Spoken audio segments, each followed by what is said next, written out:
મુખ્યમંત્રી છું, હું ધારાસભ્ય છું, કામ નહીં કરું. હું કોર્પોરેટર છું, કામ નહીં કરું.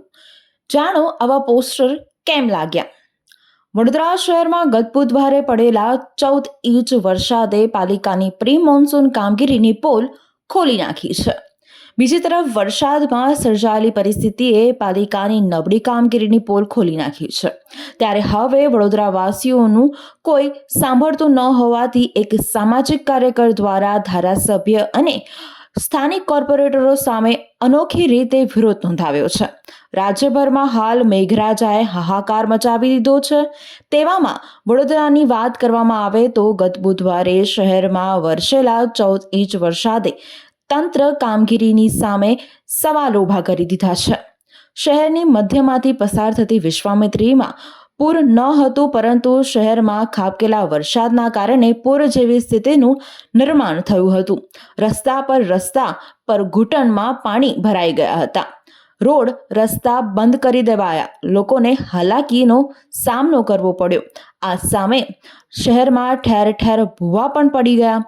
આ સાથે તંત્ર પ્રી મોન્સૂન કામગીરી સામે સવાલ ઉઠવા પામ્યા છે. ભૂવા પડવાની સાથે જ પાલિકાની ઘોર નિંદ્રામાંથી જાગી, પરંતુ તેમની સામે સવાલો હજી પણ ઉઠી રહ્યા છે. ત્યારે શહેરમાં સયાજગંજ વિસ્તારમાં આવેલ પરશુરામ ભઠ્ઠા નજીકની નટરાજ ટાઉનશીપ પાસે 5 દિવસ પહેલા પડેલા મહાકાય ભૂવાને કારણે સ્થાનિક લોકો ત્રાહિમામ પુકારી ગયા છે. પાલિકાના અધિકારીઓ ભૂવો જોઈને ગયા, પરંતુ કામગીરી કરવા આવ્યા નથી.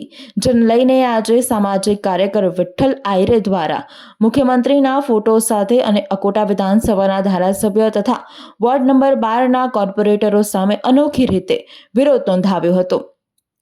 જેમાં મુખ્યમંત્રીના ફોટો સાથે તેમજ હું ધારાસભ્ય છું, હું કામ નહીં કરું તેમજ ત્રણેય કોર્પોરેટરો સામે પણ વિરોધ નોંધાવતા પોસ્ટરમાં લખાણ લખવામાં આવ્યું કે હું કોર્પોરેટર છું, કામ નહીં કરું. આ વિરોધ અંગે વિઠ્ઠલ આયરેએ જણાવ્યું કે કોર્પોરેશનના અધિકારીઓ અહીં આવીને જોઈ ગયા છે, પણ કોઈ પણ પ્રકારની કામગીરી હજુ સુધી કરવામાં નથી આવી. હું મુખ્યમંત્રીને આ વિરોધ થકી વડોદરાનો વિકાસ બતાવવા માંગુ છું, એટલે અમે આ રીતે વિરોધ નોંધાવ્યો છે.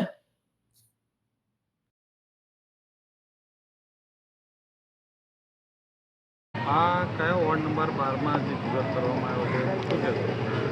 વોર્ડ નંબર 12માં આવેલું નટરાજ ટાઉનશીપની બાજુમાં પરશુરામનગર રોડ છે. ત્યાં છેલ્લા 5 દિવસથી ભૂવો પડ્યો છે. 2 દિવસ તો પાણીમાં હતો, પણ 72 કલાક થયા આ ભૂવાને. પાણી ઓગળી ગયું, બધું ઓગળી ગયું, છતાં પણ તંત્ર કામ કરવા માટે તૈયાર નથી. તો અમારી મુખ્યમંત્રીશ્રીનું પોસ્ટર લઈને અમે આજે ખાડામાં બેઠા હતા.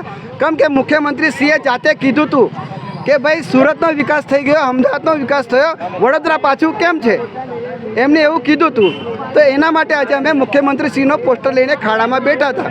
અને એનું મેઇન કારણ એ છે કે અહીંના કોર્પોરેટરો હોય કે ધારાસભ્ય હોય કે ગમે તે નેતા હોય, એમને વડોદરાની જનતાની કશી પડેલી નથી. બસ એ એમના કામમાં મસ્ત હોય છે, એટલે અમે બધા આ પોસ્ટરો લઈને આજે અહીંયા ઊભા છે. વિઠ્ઠલ આયરે. વડોદરાના સમાચાર જુઓ તથા આપણી ચેનલને સબસ્ક્રાઇબ કરો અથવા સંપર્ક કરો.